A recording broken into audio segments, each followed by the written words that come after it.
naging critical yung buhay mo. Hindi ka na nga pinagbinyagan, pinaaral, pinagkait. Kahit pati buhay niya. Doon nga siya naiyak nung time na pumunta kami dito kasi nga unang-una hindi siya pinaaral. At isa pa walang birth certificate. Oo.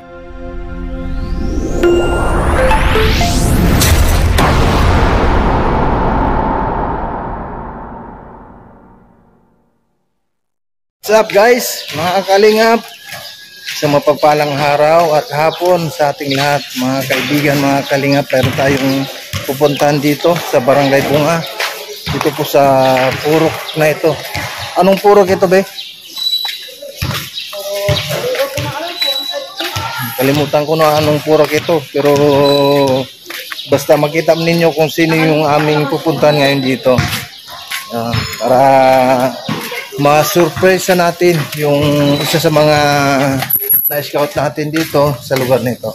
Tara po mga kalingap, samahan nyo lang kami sa aming patutunguhan na yung araw na ito. Kasama natin Juicy Vlog. Ayan o. Siyempre po mga kalingap po, andito pala yung isa sa anak na ng ating pupuntahan ngayon. Ito yung bata. 13 years old. Anong pangalan ni ate? Anong pangalan ni ate? Anong pangalan dito? Anong? Beya. Beya. Ayan. Ay, ito isa din yung ano. Andito na yung isa sa kapatid ni. Ayan po mga kalinga po. Andito yung magkapatid. Hindi si Papa mo? At eksakto naman. Wala si Papa mo? Wala dyan. Kalingap. Yung taong sadya po natin na pinuntahan ay wala dito. Kaya siguro po sa susunod na mga araw ang ating pagpunta ulit dito. Pero ngayon ay mayroon pa tayong pupuntahan ulit dito. Kung sino yung ating pupuntahan dito sa lugar na ito. Ayan po mga kalingapan, dito na tayo sa isang beneficiary natin, yung ayun stroke. Kasi yung daanan nyo, yung sa tulay. Oo. Ayun yung daanan nila. Dito na tayo uli sa stroke na ating pupuntahan. Hello! Hi, sir. Ayun. Baby. Oh, Hindi kami nakabalik. Kasi hindi, wala mag-upload dito. Kumusta na? O, nakakaano ka na? Nakakalakad ka na? Magkakalakan. Oo. Nabakal ko lang lusal ka nung na yan. Nung pagkaga din ko ba sa hindi. Ito yung asawa mo, si Kuya. Anong pangalan ni Kuya? Marlon po. Ay, si Kuya Marlon. Pamasada ng padyak ang ang trabaho mo? Nasa sentro yung padyak. Tapos ito, sino naman ito? Anak ko. Anak mo. Sa sa una. Oh, anong pangalan mo ate? Christy po. Ha? Christy. Christy. Opo. Yun, mayroon palang anak mo yan? Apo ni Kuya Marlon. Yun, mayroon palang apo si Kuya Marlon. Bali, na yan, apo ko na yan. Tatlo ay apat. Apat sa kanya. Dalawa doon. Tapos yung anak mo dito kay Isa. Yan. Si Buboy. Noy! Ay, yung lalaki. Opo. Noy! Noy! Pala yun. Alika dito, Noy! Alika dito, dali. Kumusta man Kuya Marlon yung pamamasada? Medyo maganda-ganda nga kasi yung pit season baga. Oo. Nagtamalan. Tapos, anong oras ka naman na umalis sa umaga? Alis ako ng mga alas 5 ng umaga. Uwi ako mga alas 9, alas 10. Asikaso na sa kanya. Luto, paliguan. Mabuti kahit mo paano Na ko na yung pasunod-sunod na gawain ko sa kanya. Na alam ko na yung pasunod-sunod. Oh, yun. Nakadalawang bis kami dito pumunta noon. Nagdala kami ng pangatlo na ito. So, kaya eksakto naman na natsamba namin, kayo ay nandito. Ito yung anak ko. Ayun, yung anak mo. Anong pangalan mo, Toy? Dick Ha? Dick Curin? Jake. Ay, Jake Curin. Gandang pangalan na. O, kumusta naman natin, Okay lang. Okay lang. Nakakatayo naman, hindi. Nakakatayo siya, kaya lang pag sabi ko, nakaalalay ko lang dito, naglalakad siya. Sabi ko, wag niyang ibibigay sa akin yung lakas. Timbangin niya na yung katawan niya maabang naglalakad para mabalansin niya na. Oo. Kahit paano naman, para ma-exercise din. Kaya minsan linalabas-labas ko rin. Basta lang ate, pagaling ka lang. Baka sakaling bumalik. Kaya yung video, yung recovery niya matagal kasi dati nang may kapansanan. Dati na siyang pilay-pilay. Kaya nasabayan pa siya nung atake. Kaya kung sa kung sa timbangan, dati na siya may kalate. Hindi tulad sa atin, mga normal, madali ang recovery dahil normal na normal. Siya, dati na may sakit na parang inborn. Nung bata pa siya. Mabalik tayo po Marlon sa pamamasada ng padyak. Magkano ang kinikita mo sa araw-araw? Minsan, nakaka 250 hanggang mga alas 10. Uy, nako dito. Kasi gaso na sa kanya. Bili ko ng magkailangan sa bahay. Sa sapon, minsan, pag nakatapos-tapos na ako dito sa bahay, minsan, biyay pa ako mga kalahating oras, 2 oras, ganyan. Kasi sayang naman. Sayang din naman yung oras kung maghapon na dito na ako. Kaya nga eh. Di kahit paano kumikita ng 200 or 250. Oo. Nakakaraos naman din sa pang-araw-araw. Nakakaraos din naman sa pang-araw-araw. Kahit paano mayroong kinikita. Mayroong kinikita. At least pang ba sa pangbigas. Oo, pang-suporta na sa pang-araw-araw. Sabon. Minsan mayroong pambili ng ulam. Lalo may nag-aaral na. Oo, mayroong pang nag-aaral. Pag-grade 2 na sa ngayon. Anong taon na pala yan? 8 taon. 8 taon. Pag-grade 2 na siya ngayon. Ngayon pasok. Grade 2? Ngayon pasukan, grade 2 na. Grade 1 na po siya. Grade 1 siya ngayon. Siyempre bagasyon na bagang ngayon. Sa ngayon pasukan, pag-grade 2 na. Ngayon June. 8 years old, dapat na siya? Dapat grade 3 na. Dapat nga, grade 3 na. Kaya lang, mahina pa siya magsulat nung pinad-daycare ko muna. Daycare. Sakitin po siya? Daycare, nag-kinder, hanggang nag-grade 1 na. Hindi naman siya sakitin? Hindi. Mabuti nga't binigyan naman kami ng Diyos na masipag na bata. Tapos yung kahit may ginagawa yan, pag inutusan mo, bibitawan ginagawa niya. Galing naman. Kaya minsan pag wala ko rito, yan kasama ni mama niya. Tapos ito ng anak niya. Inaalala yan naman sa mama niya. Tapos si Ate Christy, kailan ka pa dito? Matagal na yan. Dito yung bahay na sa likuran. Dyan sa Kaya naman pala. Yung bahay ko, yung pinakang dingding, gumawa ko ng pinakang doon din ang bahay niya. Dahil na-demolish sila doon sa uwas. Wala silang matatayuan. Itinayo ko rin sa tagiliran ko. Di ba nakaplano itong i-demolish ang mga bahay dito? Hindi, sabi kasi nito, mayroon daw may-ari. Ngayon, hindi naman binibigay yung titulo, wala naman pinapakita. Sabi naman ng kapitan, Dry River, to dating ilog. Ngayon, sabi ng iba, ang Dry River, wala para namang, sa gobyerno. Oo, wala namang may-ari yan. Tapos nagsabi naman yung umaangkin, ang lupa na yan, sa amin yan. Pag may tubig, sa gobyerno. Yun ang sabi nila. Ngayon, hanggat walang pinapagitang titulo, hindi naman kami pwede. Baka mamaya baka pagkitaan lang kayo ng piki na titulo, ipaglaban nyo yung yung karapatan. Kapitan naman ang bahala dyan. Niya kay kapitan. Si kapitan naman.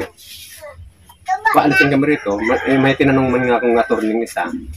Sabi ng attorney, ang patakaran ngayon ng batas, no demolition, no relocation. Oo. Dapat, kung may relocate kayo, doon pwede. Pero, padala nga ng sulat, demolition nyo na yan. Hindi kayo umalis hanggang walang relocation. Yung sulat galing sa korte. Oo, pwede. Huwag kayong aalis. Sabi ko, maganda naman at kahit pa paano, hindi ko nga pinapaayos yung bahay. Dahil, Sweet. kung paalisin ko, sayang din. Sayang din yung gagastusin. Siyempre may halimbawa paalisin kayo, siyempre mayroon silang ano dyan, mayroon silang ibigay na ano, na pang-alawat sa Pang-allowance abang nandun sa relocation na yun. Oo. Pero ang tanong, kung saan kayo, halimbawa, magkakaroon ng relocation, saan banda yun? Yun nga, siyempre, halimbawa, Wala pa naman yan, no? Wala pa. Wala pa naman. Hindi tulad ng mga dyan sa tabi ng ilog, Hmm. relocate dito sa may kawa-kawa. Sa may kawa-kawa. Opo, yung Ay, meron na housing. dyan. Oo, may housing dyan. Oo. May init sa dyan. Doon sila nilagay yung mga tabing ilog kasi Oo. critical area yun pag Bagyo. may nagbabagyo masamang panahon. Critical area. Kaya inalis yung mga tabi ng ilog, nilagay doon. Meron kasi dun eh. Hindi ka maniwala, kuya, nung bumagyong Role, Oo. hanggang dito yung tubig dito. Uy, bisan kayo lumikas noon. Yan sa malaking bahay na yan. Kamag-anak Ay, ko sa yan. taas? Opo, yan. Isa-isa ko silang binuhat hanggang doon. Pagbalik ko, kukunin ko na yung mga damit. Biglang apaw na kasi umapaw na yung ilog. Dito na bumalik yung... Bagyong Ruli. Dito na yung tubig lahat. Wala ka pa dito noon. Akala mo to, Nasa ano ko dagat noon? eh. Gumaka. Sa Gumaka ako noon. Kaya ngayon, sabi nga namin, Yung marami ang namatay. kung makikita lang nila yung sitwasyon baga nung yung umaangkin nito. Kung makikita niya lang yung sitwasyon na yon, baka sabihin niya, ay bahala na kayo, sa inyo na lang yan. Sino naman bibili nito? Sa kasakal, milyonaryo ka, bibili ka dito sa lugar na ganito, anong gagawin mo? Sasayangin mo yung Sa pera. bagay nga naman ano, kasi daanan kasi ito ng tubig. Daanan kasi ng tubig, kaya sabi ng mga matatanda, ang daanan ng tubig, kahit anong mangyari, kahit ilang taon lumipas, dadaan, papasok ang tubig dyan. Kaya nung umapo yan, bumalik na naman dito yung tubig. Pero madaling bumaba, dahil mayroon dyan manhole, papuntang ilog. So, meron kaming ano pala, meron kaming dalang bigas. Yung saing ninyo kahit may paano.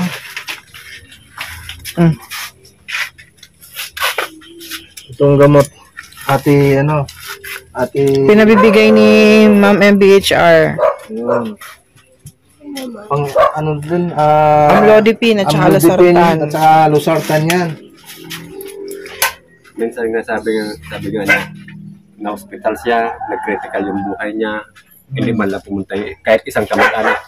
Yun na nga daw. Nakwento ni ano yan. Oo, naikwento nga. Tapos time na pumunta kami dito. No? Sabi ko nga, isipin mo yan, sabi ko, naging critical yung buhay mo. Hindi ka na nga pinagbinyagan, pinaaral, pinagkait. Kahit pati buhay niya. Doon nga siya naiyak nung time na pumunta kami dito kasi nga unang-una hindi siya pinaaral. At isa pa walang birth certificate. Oo. Pumunta ako ng PSA, no record talaga siya. Kasama ko siya, pumunta kami doon ng Albay. Ay sa Legazpi. PSA, wala talaga, no record talaga. Sinabihan ko nga nung nakaraan doon. Dito na pala, sige. Ito yung bigas na lang. Okay. Sige. Nanggaling ka ano kay Ate Inday PB. Meron tayong bigas. Tapos yan po, galing kay Ma'am MBHR. Pinabibigay niya. So, paano Kuya Marlon? Alis muna kami, ha? Po, thank you po. Ate. Malaking tulong na ito. Opo. Thank you po. Sige po. Ate, alis muna kami, ha? Salamat. Ate Christy, alis muna kami. At meron pa kaming pupunta uli dito. Sige po, ha? Thank you po. Ingat po. Ayan po mga Kalinga, maraming salamat po kay Kuya Bal Santos Matubang, Ate Idnaan Kalinga Prab, at kay Ate Inday PB, Ate Dudumondon, kay Ate Imbitsar, Ate Leren. Maraming salamat po sa inyo lahat. At maraming salamat po sa mga nakapanood. At patuloy po natin subaybayan ang ating mga gawain dito po sa Ligaw Albay Landing Pad. Ayun po, at maraming salamat po sa lahat sa inyong walang sawang pagtulong sa may hirap. Lalong-lalo na po dito po sa lugar na ito. Dito po, maraming salamat uli at God bless, mabuhay po ang Team Kalinga. Bye-bye. Bye-bye.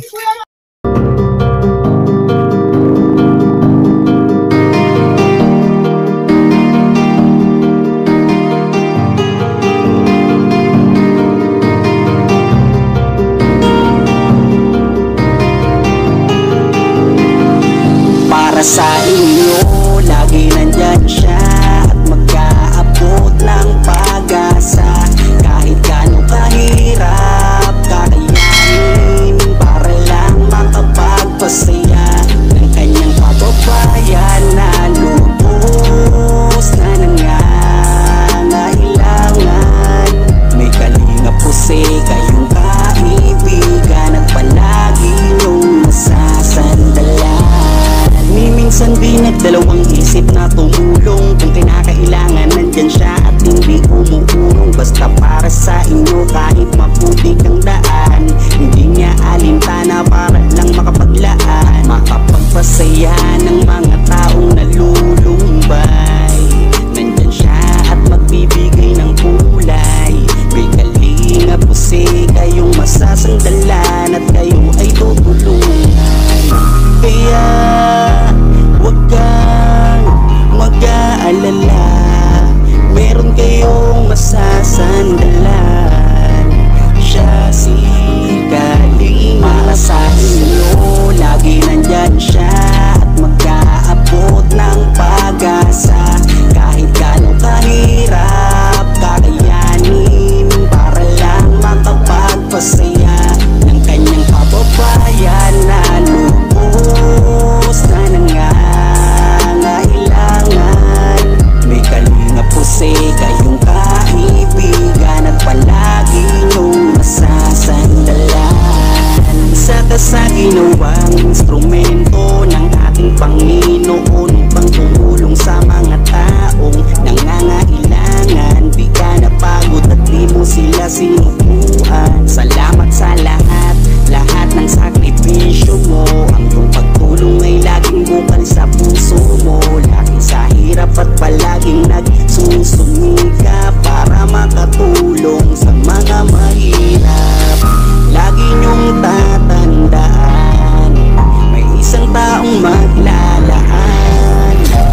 Tulong sa mga mahirap ay mapapagod. Kahit na para sa inyo, lagi nandyan siya at magkaabot ng pag-asa. Kahit gano'ng kahirap kakayanin para lang makapagpasaya ng kanyang kababayan na lubos na nangangailangan. May kalinga po